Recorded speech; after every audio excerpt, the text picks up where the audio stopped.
Bismillahirrahmanirrahim. Assalamualaikum warahmatullahi wabarakatuh.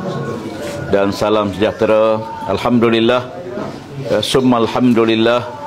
Kita panjatkan syukur pada Allah Subhanahu wa taala, di mana kita baru menerima keputusan bagi Dun Karambunai. Alhamdulillah, kita telah pun berjaya memenangi kursi Dun Karambunai dengan majoriti 371 undi.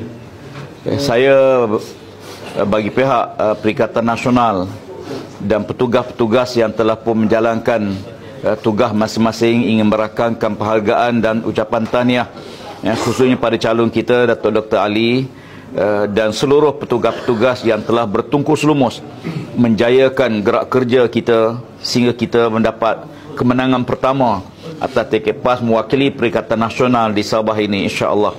Saya juga ingin merakamkan penghargaan dan terima kasih kepada seluruh pengundi yang telah memberi undi kepada Perikatan Nasional, yang telah beri undi kepada Dr. Ali, Dr. Akli Akbar pada menjadi calon Perikatan Nasional pada kali ini.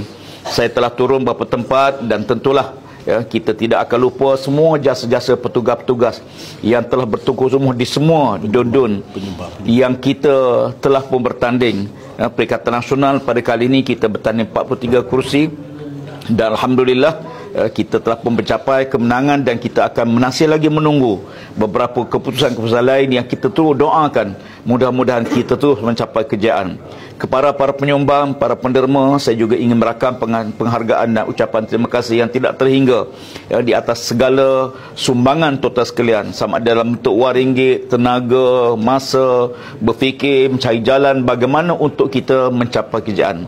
Kemenangan ini sangat besar maknanya bagi kami semua. Dan tentulah tanpa sokongan total sekalian, tanpa bantuan total sekalian, kita tidak akan mencapai apa yang kita capai pada saat ini. InsyaAllah mudah-mudahan kita harapkan dengan usaha kita, dengan kerja ini akan meletakkan asas yang kukuh bagi kita terus mencapai kejayaan pada masa hadapan, insyaAllah. Kepada Dr. Ali, amanah ini satu amanah yang telah diberi oleh pengundi-pengundi di Karambunai, dan dengan pengalaman beliau sebelum ini kita yakin beliau akan mampu melaksanakan tugas dengan sebaik mungkin. Marilah kita sama-sama berusaha mengangkat martabat Dr. Ali sebagai wakil rakyat kita bersama, dan insya-Allah mudah-mudahan Allah Taala mudahkan urusan beliau dan mudahkan segala tugas beliau dalam melaksanakan tanggungjawab sebagai ahli Dewan Undangan Negeri Dun Karambunai pada kali ini. Kepada